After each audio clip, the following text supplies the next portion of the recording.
अभी हम लोग आए हैं अद्वैता ब्रह्म आश्रम। ये जगन्नाथ मंदिर के पास में ही है। तो ये जो लोकल जो और मंदिर हैं ये सब वो वाला एरिया है। तो चलिए देखते हैं इस मंदिर। आश्रम लिखा है इसमें, तो आश्रम अद्वैता ब्रह्म आश्रम, इसको देखते हैं अभी हम लोग। शांत रास्तों से होते हुए आसपास में देखिए पूरा फॉरेस्ट टाइप का, पूरा जंगल टाइप का।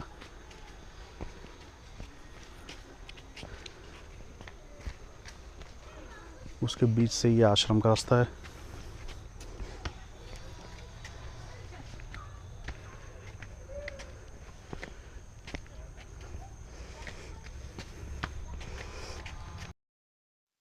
इस आश्रम को हम तोतापुरी महाराज आश्रम भी बोलते हैं। तो अभी हम आ गए हैं इसके मेन कैंपस में, चलिए देखते हैं। ये जो ब्रह्म महाराज थे, अद्वैत ब्रह्म महाराज, ये रामकृष्ण परमहंस जी के गुरु जी थे ये। तो उन्हीं का ये समाधि स्थल है और उन्हीं का आश्रम है ये पूरी प्रॉपर्टी भी बता रहे हैं उन्हीं के नाम से। ये देखिए साइड में मंदिर है समाधि का। पूरा दिन भर में बस एक एप्पल और दही बता रहे हैं, सिर्फ ये खाया करते थे। तो ब्रह्म महाराज जो लोग होते हैं वो लोग तो सिद्ध होते ही हैं, उनकी यही सब विशेषता होती है। ये है मेन कैंपस। अच्छा, ये जगह पे देखिए। अपनी इच्छा से समाधि लिए थे। अच्छा, अपनी इच्छा से यहाँ पर उन्हें समाधि लिया। श्री श्री दिगंबर परमहंस।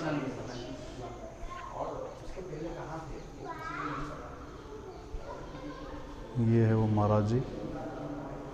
अच्छा, अभी ये भैया हैं आश्रम में, तो ये हम लोग को कुछ बताने वाले हैं, तो एक बार देखते हैं। तो तोतापुरी महाराज के आश्रम में आप अभी आ चुके हैं। ये रामकृष्ण परमहंस को आप जानते होंगे, स्वामी विवेकानंद जी के गुरु। तो रामकृष्ण परमहंस के भी एक दो गुरु नहीं थे, 24 गुरु थे। लास्ट गुरु तोतापुरी महाराज थे। 24 गुरु इसीलिए कि रामकृष्ण परमहंस उस समय का लगभग हर धर्म के साधना कर लिए थे, जैसे ख्रिस्ट धर्म, मुस्लिम धर्म, सखी संप्रदाय, पारसी, सूफी। और ये सखी संप्रदाय भी आप जानते होंगे, जो कृष्ण का मूर्ति लेके बक्सा में घूमते हैं, बाल गोपाल बोलते हैं, लड्डू गोपाल बोलते हैं। तो उसका प्रथा, मूल प्रथा सखी संप्रदाय से शुरू हुआ। और उसका नियम ये है कि हम सब पुरुष, देह से पुरुष हुआ तो क्या हुआ, पुरुष भी नारी, और उनका एक ही पुरुष, वो है कृष्ण। कृष्ण को पुरुष मानते हैं, हर पुरुष को नारी मानते हैं। और वही साधना करके रामकृष्ण परमहंस 90 दिन में नारी बन गए थे, और वो साधना फिर उनको छोड़ना पड़ा था। ऐसे करके रामकृष्ण परमहंस उस समय का लगभग हर धर्म के साधना किए और छोड़े। और लास्ट गुरु जिन्होंने उनको वेदांतवाद में दीक्षा दिए थे वो तोतापुरी महाराज थे, जिन्होंने उनको अद्वैतवाद में दीक्षा दिए थे। तो बाबा जब पहले आश्रम में तोतापुरी महाराज आए थे, तब तो आश्रम घर सुविधा 1921 में नहीं था। उस समय ये जगह बहुत घना जंगल था। और बाबा जी पहले उसी बड़गाछ का नीचे बैठ के, देख सकते हैं नीचे जो पेड़ है, उसी का नीचे बाबा जी ध्यान करते थे। तो वो जो बड़ा पेड़ दिख रहा है, अच्छा ये वाला, हाँ। तो उस समय 2 टाइगर, 2 बाघ उनके साथ आए थे। फिर कुछ दिन के बाद बाघ बूढ़े होकर मर गए थे। फिर बाबा दोनों बाघ छाल का ऊपर बैठ के, उसी पेड़ का बीच में बैठने के लिए एक बड़ा जगह है, वहाँ 1921 से 1961 बाबा यहाँ 40 साल साधना किए थे। फिर अपनी इच्छा से ध्यानावस्था में बैठे हुए देह त्यागे थे, और उनका समाधि वहाँ बना था। 1921 से 61 40 साल तक यहाँ समाधि। 40 साल यहाँ ध्यान करते थे। वैसे समाधि में वो 10 दिन तक जा सकते थे बिना खाए पिए। समाधि में कोई भी व्यक्ति चला जाए तो खाना पीना, गहरे समाधि में चले जाए तो आवश्यक नहीं पड़ता था, नहीं पड़ेगा। क्यों नहीं पड़ेगा? क्योंकि उसमें उतना रस होता है, खाना पीना भुला देने के जैसा रस होता है। तो बाबा जब 10 दिन तक वो समाधि में चले जाते थे, और 10 दिन के बाद उनको बहुत ज़्यादा भूख लगता था। तब प्रकृति भी सह नहीं सकता था, किसी भक्त के माध्यम से कहीं से भी कुछ खाना आ जाता था। कोई इंसान नहीं आया फिर भी खाना आ जाता था। और तो बाबा जब पहले आश्रम में आए थे तब 40 साल मैंने बोला ध्यान करते थे। फिर अपनी इच्छा से ध्यान समय देह त्यागे थे। ये पेड़ को भक्त बोलते हैं, द्वापर युग से है, पर आप देखिए अनुमान लगा सकते हैं कम से कम 1500 साल से ज़्यादा का होगा, क्योंकि इसको कोई कभी पानी नहीं दिया। बारिश का पानी से बड़ा होता है, इसी कारण बढ़ने में समय लगता है। और ये आश्रम एक पूरा 100 बीघा का बाली के पहाड़ के ऊपर है। यहाँ मिट्टी नहीं, पूरा 32 एकड़ का ज़मीन बाली का पहाड़ है। तो इतना बड़ा बाली के पहाड़ के ऊपर इस पेड़ को बारिश का पानी के बड़ा होने में बहुत समय लगता है। ये पेड़ भी और बहुत बड़ा था, फोन में टूट गया।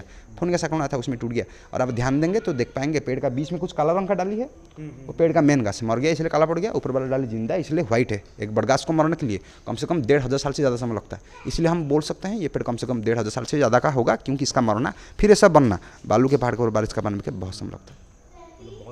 ये मंदिर कैंपस तो यहाँ पे था, आश्रम कैंपस। और इधर में भी देखिए, इधर में कुछ है, बता रहे हैं भैया अभी। तो आप साइड में देख सकते हैं एक लाल रंग का मंदिर ही आपको दिखेगा।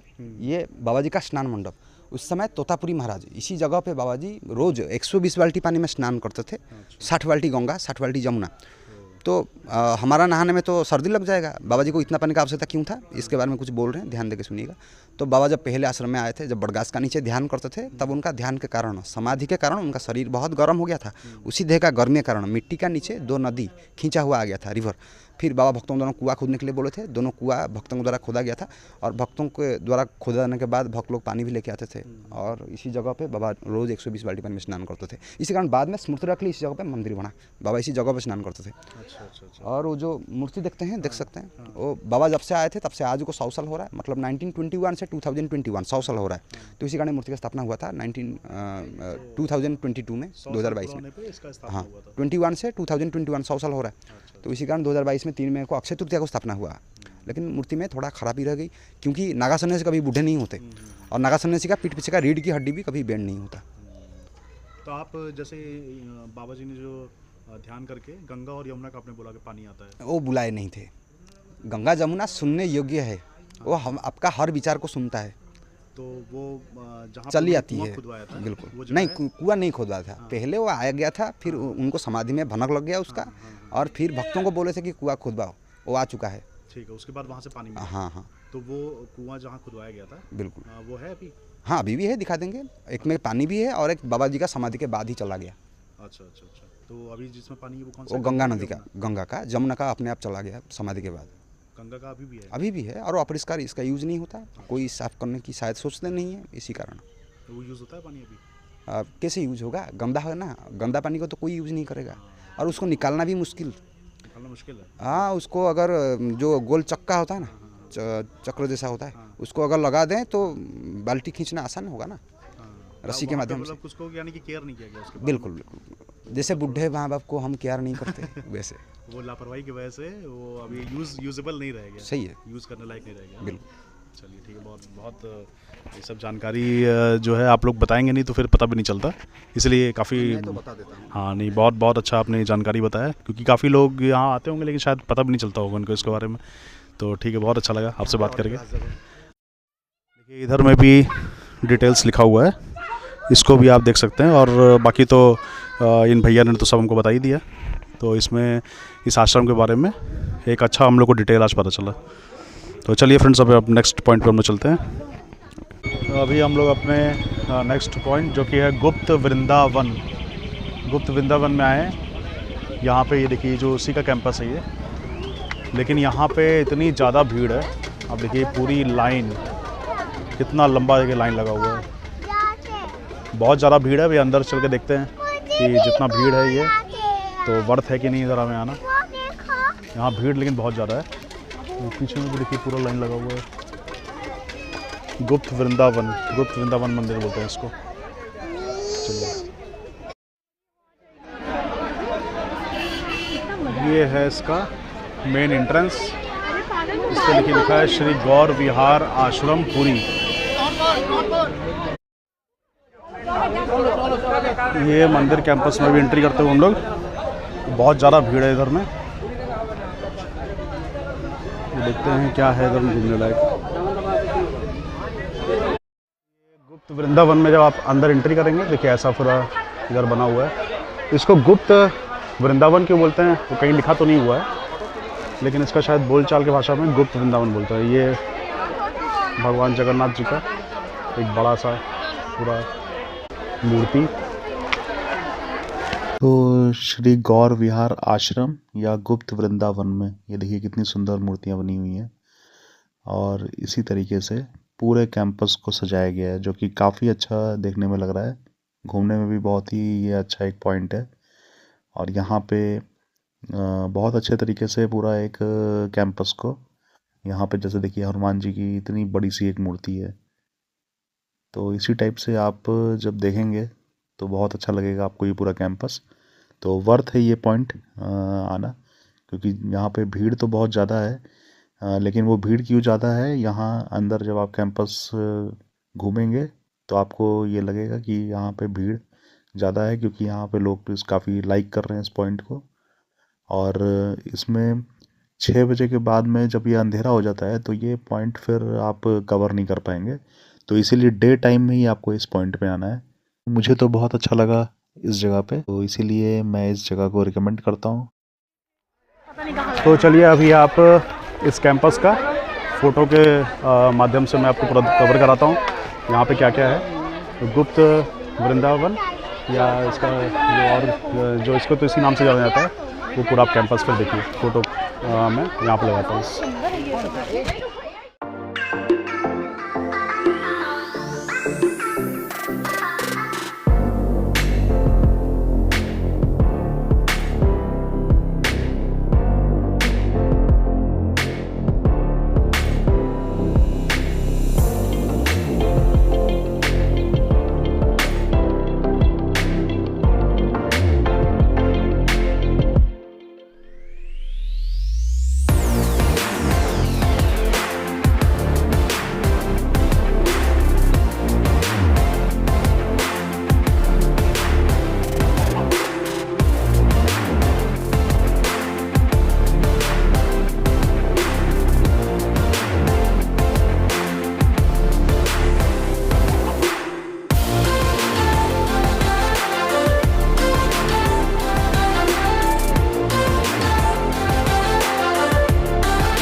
तो फिर अभी मैं गुप्त वृंदावन या इसका नाम है श्री गौरी विहार, श्री गौर विहार आश्रम पुरी। तो इस कैंपस में मैं गया, ठीक है, वर्थ है ये पॉइंट। डे टाइम में ही आपको आना पड़ेगा, 6 बजे के बाद बंद हो जाता है।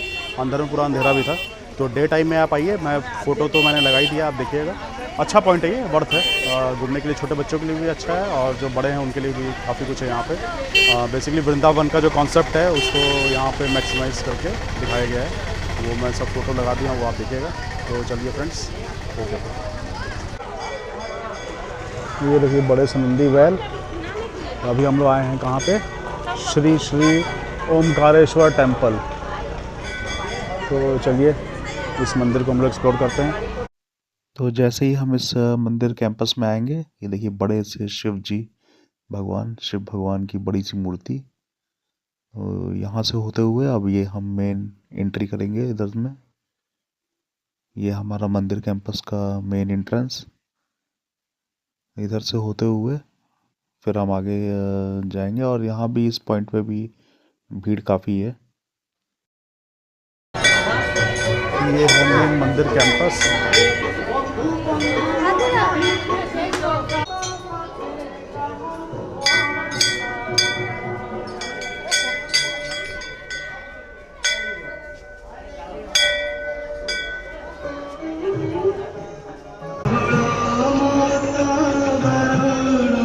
इतने सारे कबूतर भी बैठे हुए हैं ऊपर, देखिए कबूतर, इतने सारे बर्ड्स, बहुत सारे बर्ड्स हैं इसमें। ये छोटे छोटे बहुत सारे बर्ड्स बैठे हुए हैं। ओमकारेश्वर टेम्पल के अंदर आपको मिलेगा ये भी।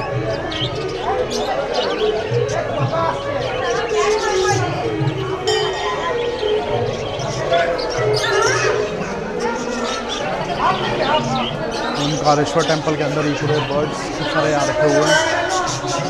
और ये देखिए, ये भगवान जगन्नाथ की अंदर मूर्ति है, ये कृष्ण जी का,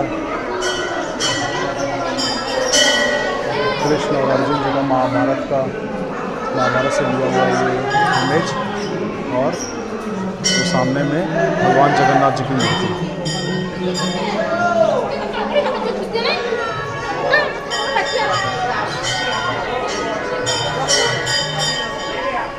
बड़ा मंदिर है, ये भी बड़ा कैंपस है।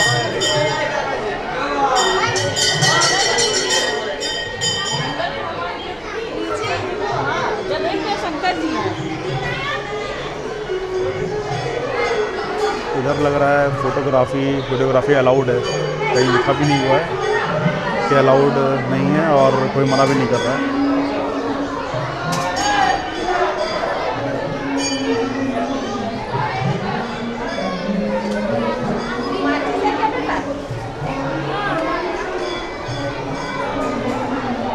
अंदर में है शिवलिंग, नंदी बैल,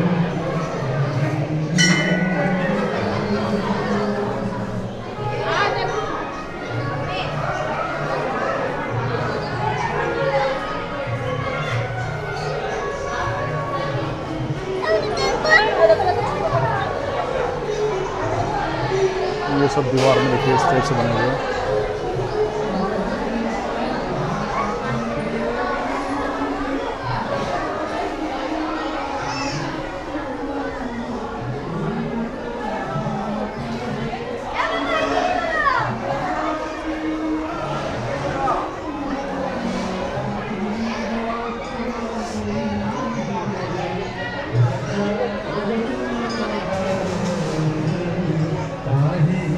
बहुत बड़ा मंदिर कैंपस है।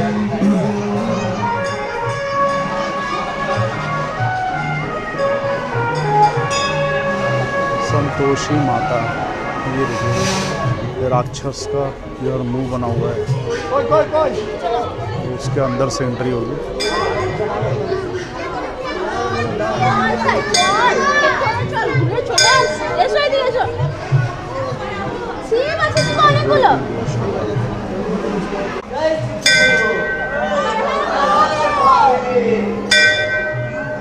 अच्छा, इधर में बहुत सारे शिवलिंग हैं। शंभुनाथ, भूतनाथ, विश्वेश्वर, जलेश्वर, योगेश्वर, गंगाधर, जटेश्वर,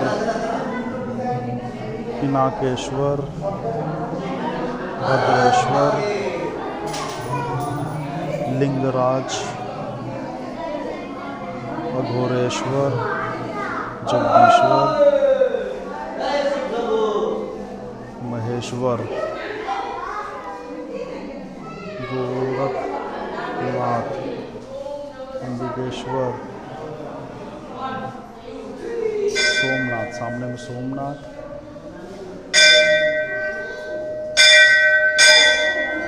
महाकालेश्वर,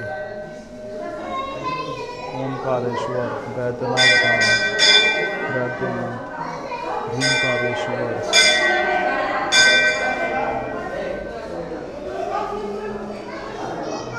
बहुत सारे पूरे शिवलिंग के नाम पे लिखा हुआ है। लिंगेश्वर, जितने भी शिवलिंग है सबका नाम दिया हुआ है, सब भगवान भोलेनाथ के,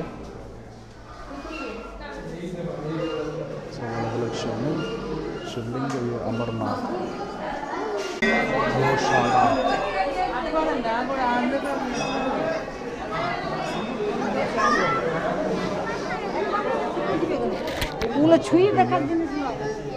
गैया अपना पूरा चारा खाता है।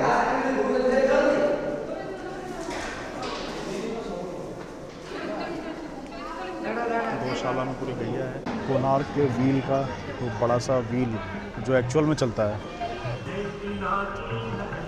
इसको आप चला सकते हैं।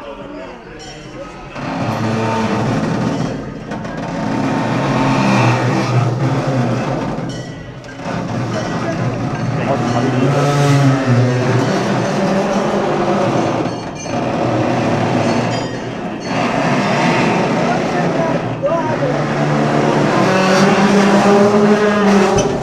पूरा कोणार्क का व्हील एक्चुअल व्हील लगा हुआ है, बहुत भारी व्हील है, बहुत बड़ा कैंपस है ये।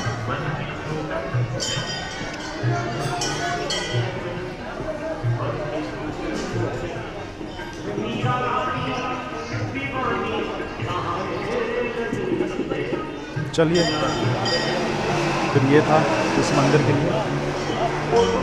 उम्मीद है आप लोग को पसंद आई होगी ये जगह। अब चलते हैं अपने अगले पॉइंट पे।